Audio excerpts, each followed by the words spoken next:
സാമൂഹിക മാധ്യമങ്ങളിലൂടെയുണ്ടായ അധിക്ഷേപത്തെ തുടർന്ന് കോഴിക്കോട് സ്വദേശി ദീപക് ജീവനൊടുക്കിയ കേസിൽ പ്രതിയായ യുവതി ഒളിവിലെന്ന സൂചന. വടകര സ്വദേശി ഷിംജിതയാണ് കേസെടുത്തതിനു പിന്നാലെ ഒളിവിൽ പോയത്. ഇവരെ അറസ്റ്റ് ചെയ്യാൻ കോഴിക്കോട് മെഡിക്കൽ കോളേജ് പോലീസ് നീക്കം തുടങ്ങിയിരുന്നു. സ്വകാര്യ ബസ്സിലെ ദൃശ്യങ്ങൾ ഇൻസ്റ്റഗ്രാമിൽ പോസ്റ്റ് ചെയ്ത ഷിംജിതയുടെ മൊബൈൽ ഫോൺ കണ്ടെത്താനുള്ള ശ്രമത്തിലാണ്. അപ്പം ഗൈസ്, വീണ്ടും എനിക്ക് പറയാനുള്ളത് നമ്മുടെ ദീപകിന്റെ കാര്യം തന്നെയാണ്. അപ്പൊ ദീപകിന് ഇങ്ങനെ ഒരു അവസ്ഥ വരാൻ കാരണമായിട്ടുള്ള ഒരു താരക അവർക്കെതിരെ കേസ് വന്നിട്ടുണ്ട്. കേസ് ഇവര് എന്താണ് വിദേശത്തോട്ട് മുങ്ങി, ദുബായിൽ കിടന്ന് മുങ്ങി എന്നൊക്കെ കുറച്ച് കാര്യങ്ങളൊക്കെ കേൾക്കുന്നുണ്ട്. ദൈവത്തെ ഓർത്ത് ഇവർക്ക് ലുക്കൌട്ട് നോട്ടീസ് എല്ലാവരും അറിയിക്കുക. പിന്നെ നമുക്ക് പറയാനുള്ളത്, ഇവള് കാണിച്ച കള്ളത്തരം മാക്സിമം നിങ്ങളുടെ പ്രഷറുടെ മുന്നിലോട്ട് എത്തിക്കുക, എണ്ണി എണ്ണി പറയുക എന്ന് മാത്രമാണ് നമുക്ക് ഇതിനകത്ത് ചെയ്യാൻ പറ്റുള്ളൂ. പിന്നെ എന്താണ്, നമ്മുടെ മെയിൻ സ്ട്രീം മീഡിയക്കാർ ഇന്നലെ എസ്പെഷ്യലി റിപ്പോർട്ടർ ടിവിക്കാര് ഇന്നലെ ഒരു പുതിയൊരു അവതാരികയെ കൊണ്ടുവന്നിട്ട് ഒരു ചെറിയൊരു ബൈറ്റ്സ് ഈ വിഷയത്തെ കുറിച്ച് സംസാരിക്കുന്നുണ്ടെന്ന്. വളരെ ലജ്ജിക്കുന്ന ഒരു എന്താണ് പല തന്ത പരിപാടിയാണ് നമ്മുടെ റിപ്പോർട്ടർ ടിവിക്കാർ കാണിച്ചിരുന്നത്. തനിക്കുണ്ടായ ഒരു അനുഭവം സമൂഹ മാധ്യമങ്ങളിൽ പങ്കുവച്ച ഒരു യുവതി, അതിനു പിന്നാലെ ആത്മഹത്യ ചെയ്ത കുറ്റാരോപിതൻ. കേരളം ഇന്ന് ചർച്ച ചെയ്യുന്ന പ്രധാനപ്പെട്ട ഒരു വിഷയമാണിത്. പക്ഷേ ആരോഗ്യകരമായ ചർച്ചകൾക്കപ്പുറത്ത് സമൂഹ മാധ്യമങ്ങളിൽ അരങ്ങേറുന്നത് ആൾക്കൂട്ട വിചാരണയാണ്. ആ വീഡിയോ പുറത്തു വന്ന ഘട്ടത്തിൽ കുറ്റാരോപിതനെ വിചാരണ ചെയ്ത ഒരു വിഭാഗം ആൾക്കൂട്ടം, ഇപ്പോഴിതാ ആത്മഹത്യാ വാർത്ത പുറത്തു വന്നപ്പോൾ ആ സ്ത്രീയെ ആൾക്കൂട്ട വിചാരണ ചെയ്യുന്ന മറ്റൊരു വിഭാഗം. സ്ത്രീ ചെയ്തത് വ്യക്തിഹത്യയാണെന്ന് പറയുന്നവർ തന്നെയാണ് ആ സ്ത്രീയെ കല്ലെറിഞ്ഞു കൊല്ലൂ എന്ന് സമൂഹ മാധ്യമങ്ങളിൽ ആഘോഷിക്കുന്നത്. പൊതുസമൂഹത്തിന് മുന്നിൽ വന്ന് ഇനിയൊരു പരാതി പറയാൻ സ്ത്രീകൾ പേടിച്ചു പോകുന്ന തരത്തിലുള്ള ആക്രമണമാണ് നടക്കുന്നത്. ഞാൻ എത്ര തന്തയുണ്ടെന്ന് ചോദിക്കുന്നില്ല എന്ന് പറഞ്ഞുകൊണ്ട് ഞാൻ അപ്പൊ തന്നെ കമന്റ് ഇട്ടിരുന്നു. കാരണം അതിൽ പറയുന്നതെന്ന് വെച്ചിട്ടുണ്ടെങ്കിൽ ഇവൾ ഒരു അതിജീവിതയാക്കിയിട്ട്, അത് ഈ എന്താണ് ഷിംജിത ഒരു അതിജീവിതയാക്കിയിട്ടും ദീപകിനെ അവിടെ കുറ്റക്കാരനാക്കിയിട്ടും അവർ ചിത്രീകരിക്കുന്ന ഒരു പരിപാടി കണ്ടിട്ടാണ്. അങ്ങേയറ്റത്തെ പോക്കൃത്തരമാണ് കാണിച്ചിരിക്കുന്നത്, പറയാതിരിക്കാൻ പറ്റത്തില്ല. അപ്പം ഇപ്പൊ മെയിൻ സ്ട്രീം മീഡിയാസ് കഴിഞ്ഞ ദിവസമൊക്കെ ബ്ലറർ ചെയ്താണ് ഇവിടെ ഫോട്ടോ പുറത്തു വിട്ടിരുന്നത്. ദീപകിന്റെ ഫോട്ടോ ബ്ലറർ ചെയ്യാതെ ഇവിടെ ബ്ലറർ ചെയ്തുമാണ് വിട്ടിരുന്നത്. നമ്മളൊക്കെ ബ്ലറർ ചെയ്യാതെയാണ് നിങ്ങളോട്ട് എത്തിച്ചിരുന്നത്. പക്ഷെ ഇന്ന് മെയിൻ സ്ട്രീം മീഡിയക്കാര് ഫോട്ടോ സഹിതം വിട്ടിട്ടുണ്ട്.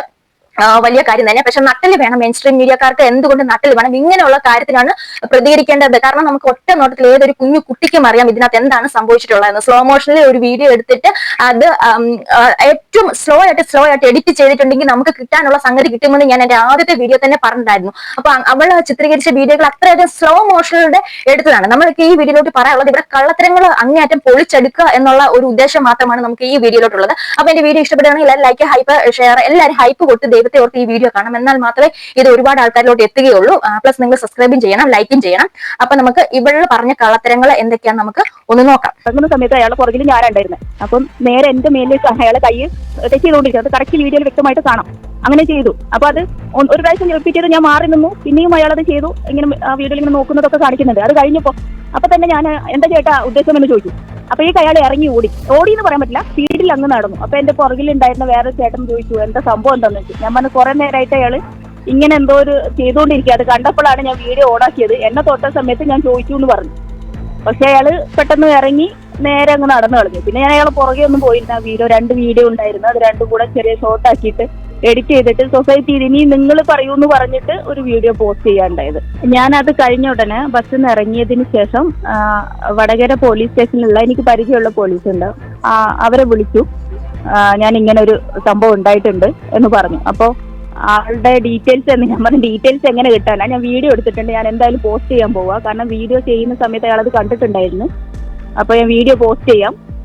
എന്നിട്ട് ഞാൻ അതിന്റെ അടിയിൽ അയാൾ പറഞ്ഞ ഡീറ്റെയിൽസ് എന്തെങ്കിലും കിട്ടോ നോക്കാം എന്ന് പറഞ്ഞു. അപ്പൊ ഞാൻ പറഞ്ഞു ഞാൻ അടിയിൽ ഡിസ്ക്രിപ്ഷനിൽ ആഡ് ചെയ്യാം, ആളെ കുറിച്ച് എന്തെങ്കിലും വിവരം കിട്ടുന്നവരുണ്ടെങ്കിൽ അറിയിക്കണേ എന്ന് പറഞ്ഞിട്ട് അങ്ങനെയും കൂടെ. യുവതിയുടെ ആരോപണത്തെക്കുറിച്ച് അറിയില്ലെന്നും അങ്ങനെ ഒരു പരാതി സ്റ്റേഷനിൽ വന്നിട്ടില്ലെന്നും വടകര ഇൻസ്പെക്ടർ അറിയിച്ചു. യുവാവിന് ജെനുവിൻ ആയിട്ടുള്ള കേസ് ആണെങ്കിൽ നമ്മൾ എല്ലാവരും സപ്പോർട്ട് ചെയ്യും. പക്ഷെ ഇത് തട്ടിച്ചേട്ടാ എന്ന് പറഞ്ഞുകൊണ്ട് കൊണ്ട് മുട്ടിച്ച് തട്ടിച്ച് കൊടുത്തേച്ച് ആ വീഡിയോക്കകത്ത് വളരെ വ്യക്തമായിട്ടാണ് ഇവൾ ഇങ്ങനെ തിരിഞ്ഞു നിൽക്കുന്നു. നമ്മൾ എങ്ങനെയാണ് ബസ്സിൽ യാത്ര ചെയ്യുമ്പോൾ നിൽക്കുന്നത്? നമ്മൾ എല്ലാവരും എന്താണ് ഡ്രൈവറുടെ നേരെ അങ്ങോട്ട് തിരിഞ്ഞാണ് നിൽക്കുന്നത്. ഇവൾ എന്തിനാണ് ഇറങ്ങാൻ നേരത്ത് ആ ചേട്ടൻ ഇറങ്ങുകയാണ്. കാരണം നമുക്ക് വ്യക്തമായിട്ട് അറിയാം ദീപക് ബസ് സ്റ്റോപ്പിലെത്തി ബെല്ലടിക്കുന്ന സൗണ്ട് കേൾക്കാൻ ഇറങ്ങാൻ നിൽക്കുന്ന സിറ്റുവേഷൻ ആണ്. അദ്ദേഹത്തിന്റെ കയ്യിൽ ബാഗ് ഉണ്ട് എന്നുള്ള കാര്യം വ്യക്തമാണ്. അപ്പൊ ഇവർക്ക് ഈ വിഷ്വൽസ് കിട്ടാൻ വേണ്ടി ഇവള് തിരിഞ്ഞു നിൽക്കുകയാണ്. പിന്നെ ഇവള് ഏഷ്യാനെറ്റിന് കൊടുക്കുന്ന വോയിസ് ആണ് നിങ്ങൾ കേട്ടോണ്ടിരുന്നത്. ഈ വോയിസിൽ ഇവള് വ്യക്തമായിട്ട് പറയുന്നുണ്ട്, ഫ്രണ്ടിൽ നിന്ന് ഒരു കുട്ടിക്ക് ഒരുപാട് നേരം ഇയാള് മുട്ടി അപ്പൊ ആ ഫ്രണ്ടിൽ നിന്ന കുട്ടിക്ക് അസ്വസ്ഥത ഉണ്ടാവുന്ന ഞാൻ കണ്ടു. അത് കാരണമാണ് ഞാൻ പ്രകോപിതയായിട്ട് ഈ വീഡിയോ എടുത്തതെന്ന്. അപ്പൊ നമ്മൾ അങ്ങനെ ഒരു കണ്ടില്ലല്ലോ, അല്ലെങ്കിൽ ഇത്രയും ദിവസം ഈ സംഭവം നടന്നിട്ട് അങ്ങനെ ഒരു കുട്ടി ഈ രംഗത്തോട്ട് പ്രതികരിച്ച് വന്നില്ല. ഷിംജിത പറഞ്ഞത് ശരിയാണ്, ഞാനാണ് ആ ഫ്രണ്ടിൽ നിന്ന കുട്ടി, എനിക്ക് ഇദ്ദേഹത്തിന് ഇതുപോലെ മോശം അനുഭവം ഉണ്ടായെന്ന്. നമ്മള് ന്യൂട്ടന്റെ ലോ പഠിക്കും. 3 ലോ ഉണ്ട്. അതിൽ ലോ ഓഫ് ഇനേഷ്യയാണ് ഫസ്റ്റ് ലോ. 1, 2, 3 ലോകളുണ്ട്, ചലന നിയമങ്ങൾ. ലോ ഓഫ് ഇനേഷ്യ എന്ന് പറയുന്നതുകൊണ്ട് ഓടിക്കൊണ്ടിരിക്കുന്ന ബസ് പെട്ടെന്ന് ബ്രേക്ക് ഇടുക എന്തെങ്കിലും ചെയ്യുവാണെങ്കിൽ നമ്മൾ മുന്നോട്ടായി എന്നുള്ള ഒരു പരിപാടിയുണ്ട്. അത് 8ാം ക്ലാസ് തൊട്ട് അങ്ങോട്ട് പഠിക്കുന്നതാണ്. അതിന് ആ ഒരു 8ാം ക്ലാസ് ഒരു വിദ്യാർത്ഥി ഇവിടെ MCOM എങ്ങാണ്ട് ഉണ്ടെന്ന് പറയുന്നു. ഇപ്പൊ ഒരു 8ാം ക്ലാസ്സിൽ പഠിക്കുന്ന ഒരു കുട്ടിക്കറിയാം, ഓടിക്കൊണ്ടിരിക്കുന്ന ഒരു ചലിച്ചുകൊണ്ടിരിക്കുന്ന ഒരു വസ്തു പെട്ടെന്ന് സ്റ്റോപ്പ് ചെയ്തിട്ടുണ്ടെങ്കിൽ അതിനകത്ത് നിൽക്കുന്ന ആ വ്യക്തികൾ മുന്നോട്ടായുമെന്ന്. അത് ആർക്കും പറഞ്ഞു കൊടുക്കേണ്ട കാര്യമൊന്നുമില്ല. അപ്പം ആ ബസ്സിനകത്ത് ഒരുപാട് ആൾക്കാർ തിരിഞ്ഞ് നിൽപ്പുണ്ട്. നല്ല തിരക്കുള്ള ബസ്സാണ്. ഇവള് തന്നെ മറ്റേവള് തന്നെ പറയുന്നുണ്ട് അതിനകത്ത് തിരക്കുണ്ടെന്ന്. പിന്നെ ഇവള് പറഞ്ഞു നിൽക്കുന്ന ഒരു കാര്യം എന്ന് വെച്ചിട്ടുണ്ടെങ്കിൽ ഇദ്ദേഹം ഇറങ്ങി ഓടിയെന്നാണ്. നമ്മൾ ആരും കണ്ടില്ല. ബസ്സിന് ബെല്ലടിക്കുന്നുണ്ട്.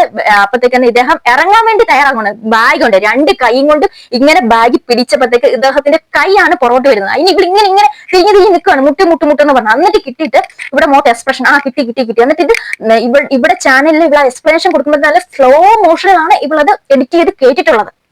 എന്നിട്ടാണ് ഈ മറ്റേ മോള് ഇവൻ എന്നെ തട്ടി, എന്റെ അവിടെ തട്ടി ഇവിടെ തട്ടി എന്ന് പറഞ്ഞുകൊണ്ട് വീഡിയോ ആയിട്ട് രംഗത്ത് വന്നേക്കുന്നത്. ഫസ്റ്റ് വീഡിയോ ഇട്ടേനല്ല, ഫസ്റ്റ് വീഡിയോ ഇയാൾക്ക് ഓക്കെ ആയിരുന്നു, ഒരു റീല് വന്നു, ഓക്കെ. ഇവള് രണ്ടാമത് വന്ന് എക്സ്പ്ലനേഷൻ വീഡിയോ ഇട്ടേനാണ് അദ്ദേഹത്തിന് മനം നൊന്നിട്ട് ഈ പ്രവൃത്തി ചെയ്തത്. കാരണം രണ്ടാമത്തെ എക്സ്പ്ലനേഷൻ വീഡിയോ കാണുമ്പോഴത്തേക്ക് ഇയാളെ ഒരു സൈക്കോ ആക്കിയിട്ട് ഒരു ഞരമ്പ് രോഗിയാക്കിയാണ് ഇവർ അതിനകത്ത് ചിത്രീകരിച്ചിരിക്കുന്നത്.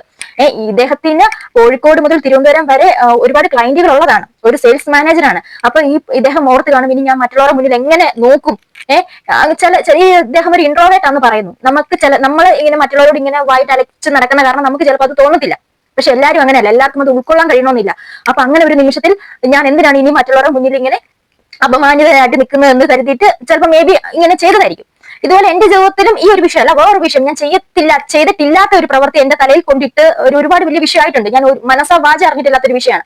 അപ്പം ആ സമയത്തൊക്കെ ഞാൻ ആത്മഹത്യ ചെയ്യണം, എനിക്ക് എങ്ങനെ ആത്മഹത്യ ചെയ്താൽ മതി എന്ന് ഇങ്ങനെ വിചാരിച്ചിരുന്ന ഒരു വ്യക്തിയാണ് ഞാൻ ആ സമയത്ത്. പക്ഷെ ഞാൻ ചിന്തിച്ചു, എന്തിനു വേണ്ടിയിട്ട് കാലം തെളിയിക്കും എന്ന് കരുതിയിട്ട് ഞാൻ ജീവിച്ചു. പക്ഷെ അതുപോലെ തന്നെ കാലം തെളിയിച്ചു, പറഞ്ഞവരെല്ലാം തിരിച്ചു പറഞ്ഞു. അങ്ങനെ ഒരു നിമിഷം എന്റെ ജീവിതത്തിൽ ഉണ്ടായിട്ടുണ്ട്. അപ്പം എനിക്കറിയാൻ പറ്റും, ചില സമയത്ത് മനുഷ്യരല്ലേ നമ്മുടെ കയ്യിൽ നിന്ന് തെറ്റിപ്പോവും. ഒരു നിമിഷത്തെ ചിന്ത മതി. അപ്പം എന്നെ ആശ്വസിപ്പിക്കാൻ ഞാൻ മാത്രമേ ഉണ്ടായിരുന്നുള്ളൂ. പക്ഷെ അത് എല്ലാവർക്കും അങ്ങനെ ആപ്ലിക്കബിൾ ആകണമെന്നില്ല. അതാണ് ഇവിടെ സംഭവിച്ചിട്ടുണ്ടായിരുന്നത്. പിന്നെ അതുപോലെ തന്നെ ഇവിടെ സപ്പോർട്ട് ചെയ്തുകൊണ്ട് RJ അഞ്ജലി അറിയാലോ, നമ്മുടെ കുണ്ടിയിൽ മൈലാഞ്ചി ഇടുന്ന അവളും പിന്നെ നമ്മുടെ ശ്രീലക്ഷ്മി അറക്കൽ എന്ന് പറഞ്ഞ ഒരു മറ്റേ മോളും കൂടെ അവൻ ചത്ത വെച്ചാലും നന്നായി എന്ന് പറഞ്ഞ ഒരു പോസ്റ്റ് ഒക്കെ ഇട്ടുകൊണ്ട് വന്നിട്ടുണ്ടായിരുന്നു. ഇവൾമാരോടൊക്കെ എന്താണ് പറയാനുള്ളത്? ഇവൾമാരൊക്കെ വലിച്ചു കയറി അടുപ്പത്ത് വെക്കണമെന്ന് മാത്രമേ എനിക്ക് പറയാനുള്ളൂ. അല്ലെങ്കിൽ എന്തിനാണ് ഇതുപോലത്തെ പുഴുക്കുത്തുക്കൾ ഈ ലോകത്ത് ജീവിച്ചിരിക്കുന്നതെന്ന് എനിക്കറിയത്തില്ല.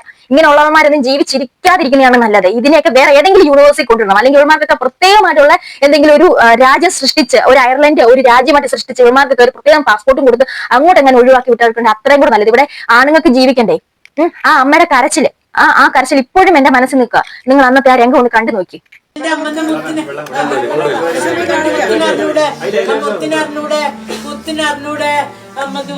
അന്നത്തെ ആ കരച്ചിലും രംഗവും എന്റെ മനസ്സിൽ പോകുന്നില്ല. ഞാൻ 2 ദിവസമായിട്ട് എനിക്ക് എന്തൊക്കെയായിരുന്നു. കാരണം ഇതൊക്കെ എന്റെ വീട്ടിൽ സംഭവിച്ച പോലെയുള്ള ഒരു തോന്നലായിരുന്നു. എന്ത് ചെയ്യണം, എങ്ങനെ വീഡിയോ എടുക്കണം, എന്ത് പറയണം എന്നൊന്നും എനിക്ക് അറിയത്തില്ലായിരുന്നു. ഞാൻ ആകെ പല തപ്പി തടഞ്ഞു നിൽക്കുവായിരുന്നു. എന്നിട്ട് ഇന്നലെ ഞാൻ എന്റെ മൂഡ് മാറ്റാൻ വേണ്ടി ഞാൻ ഇന്നലെ വേറെ സിനിമ എടുത്തിട്ട് കാണുകയായിരുന്നു. കാരണം എവിടെ തുറന്നാലും ഈ ന്യൂസ് മാത്രമാണ് കാണുന്നത്. കണ്ട് നമുക്ക് എന്തുകൊണ്ടോ ഒരു മെന്റലായി പോയി. എന്നിട്ട് പിന്നെ ഞാൻ ഇന്നലെ ഏതാണ്ടോ ഒരു ന്യൂസ് ഫിലിം എടുത്ത് കണ്ടു. ആ ഫിലിം കണ്ടിട്ട് ഗുരുവായൂർ അമ്പലനടയിൽ ഇന്നലെ എടുത്ത് കണ്ട് റിലാക്സ് ആയതിനു ശേഷമാണ് ഞാനിപ്പോ വീഡിയോ ചെയ്യുന്നത്. കാരണം അത്ര നമ്മൾ മരവിച്ച് പോയടേ, അതുപോലത്തെ കാര്യങ്ങളാണ്. എന്നിട്ട് ഈ ഒരു പറഞ്ഞ ഇവക്കൊന്നും ഒരു കൂസലുമില്ല. എന്നിട്ട് ഇവൾ പറഞ്ഞ വേറെ കള്ളവനാണെന്നുണ്ടെങ്കിൽ ഇവൾ പോലീസ് സ്റ്റേഷനിൽ വിളിച്ച് കംപ്ലൈന്റ് ചെയ്തിട്ടുണ്ടായിരുന്നു. അപ്പം ഏഷ്യാനെറ്റ് ന്യൂസുകാർ തന്നെ പറയുന്നുണ്ട് അങ്ങനെ ഒരു കംപ്ലൈന്റ് അവിടെ വന്നിട്ടില്ല എന്ന് പോലീസുകാർ തന്നെ പറഞ്ഞു. ഇവള് നുണച്ചയാണ്. ഇവളെപ്പോലെ ഒരു ഭൂലോകം നുണച്ച് വേറെ ഇല്ല. ഇവർക്ക് മാക്സിമം എന്തെങ്കിലും ശിക്ഷ കിട്ടുവാണെങ്കിൽ മാക്സിമം ജീവപര്യന്തം, പിന്നെ ഇപ്പൊ ആണെങ്കിൽ ഇതും കിട്ടുമല്ലോ, ശമ്പളം കിട്ടുമല്ലോ, അവർക്ക് അത് തന്നെ കൊടുക്കണം. ഇനി ഒരു ദീപക്കും ഇങ്ങനെ ഉണ്ടാവരുത്. ഇനി ഒരു അപ്സയോ അല്ലെങ്കിൽ ഷിംജിതയോ ഇനി ഇവിടെ ജനിക്കരുത്. ആണുങ്ങൾക്കും സൗര്യമായിട്ട് യാത്ര ചെയ്യണം. ഇവൾമാരെ പോലെ ഉള്ളവര് കാരണം ഇനി ഇത് റിയൽ ആയിട്ട് ഇങ്ങനെ ഒരു സംഭവം നടന്നാല് പെമ്പിളാരി മടിക്കും. ഞാൻ പറഞ്ഞ ആൾക്കാർ വിശ്വസിക്കുവോ? എങ്ങനെ എടുക്കുമെന്ന് റിയൽ ആയിട്ട് സവാദിനെ പോലെ ഒക്കെ ഉള്ളവന്മാരൊക്കെ ഉണ്ട്, ഇല്ലെന്നല്ല. അപ്പൊ അങ്ങനെ സവാദിനെ പോലെ ഉള്ളവന്മാരുടെ കയ്യിൽ നിന്ന് ഒരു ആക്രമണം ഒരു കുട്ടികൾക്ക് ഏൽക്കുമ്പോഴത്തേക്ക് അവരിങ്ങനെ സോഷ്യൽ മീഡിയയുടെ മുന്നിൽ വന്ന് പറയാൻ മടിക്കും. പിന്നെ ഒരു കാര്യം നിങ്ങൾ വ്യക്തമായി വെക്കുക, നിങ്ങൾ ഫോട്ടോസ് എടുക്കുക. നിങ്ങൾ സോഷ്യൽ മീഡിയയിൽ ഇടുന്നതിന് മുമ്പ് നിങ്ങൾ ഫസ്റ്റ് ഓഫ് ഓൾ കംപ്ലൈന്റ് ചെയ്യുക. അതിനുള്ള റൈറ്റ്സ് ഉണ്ട്. അതിനുശേഷം മാത്രം നിങ്ങൾ സോഷ്യൽ മീഡിയ കൊണ്ട് ആ കംപ്ലൈന്റിന്റെ അവര് വേണ്ട രീതിയിൽ ഡീൽ ചെയ്തില്ലെങ്കിൽ, പോലീസുകാർ ഡീൽ ചെയ്തില്ലെങ്കിൽ മാത്രം നിങ്ങൾ സോഷ്യൽ മീഡിയ കൊണ്ട് ഇടുക. അത് മാത്രമേ പറയാനുള്ളൂ. ഇനി ഒരു നിരപരാധി പോലും ഇതുപോലെ പറ്റരുത്. ആണുങ്ങളോടാണ് പറയുന്നത്. പെണ്ണുങ്ങൾക്ക് ഇപ്പം എന്തുമാകാമുള്ള ഒരു ചിന്തയാണ്. നിങ്ങൾക്ക് ഇങ്ങനെ ഒരു അലിഗേഷൻ വരുവാണെങ്കിൽ ദൈവത്തെ ഓർത്ത് ജീവൻ ഒടുക്കുകയല്ല വേണ്ടുന്നത്. നിങ്ങൾക്കും പറയാനുള്ള അവകാശമുണ്ട്, നിങ്ങൾക്കും സോഷ്യൽ മീഡിയ ഉപയോഗിക്കാനുള്ള അവകാശമുണ്ട്. നിങ്ങളും രംഗത്തോട്ട് വരിക. എല്ലാവരും ജെന്യുവൻ ആയിട്ടുള്ള കാര്യങ്ങൾക്ക് നിങ്ങൾക്ക് സപ്പോർട്ട് ചെയ്യും. അത് നിങ്ങൾ വിചാരിക്കുക. അപ്പൊ ഫൈറ്റ് ചെയ്യുക എന്ന് മാത്രമേ നമുക്ക് പറയാനുള്ളൂ. അപ്പം ഈ വിഷയത്തെക്കുറിച്ച് എന്തൊക്കെയോ കാര്യങ്ങളൊക്കെ പറയണമെന്നുണ്ട്, പക്ഷെ മറന്നു പോവുകയാണ്. അപ്പം അടുത്തൊരു വീഡിയോ വീണ്ടും കണ്ടുവരെ ശ്രദ്ധിക്കുക. ബൈ.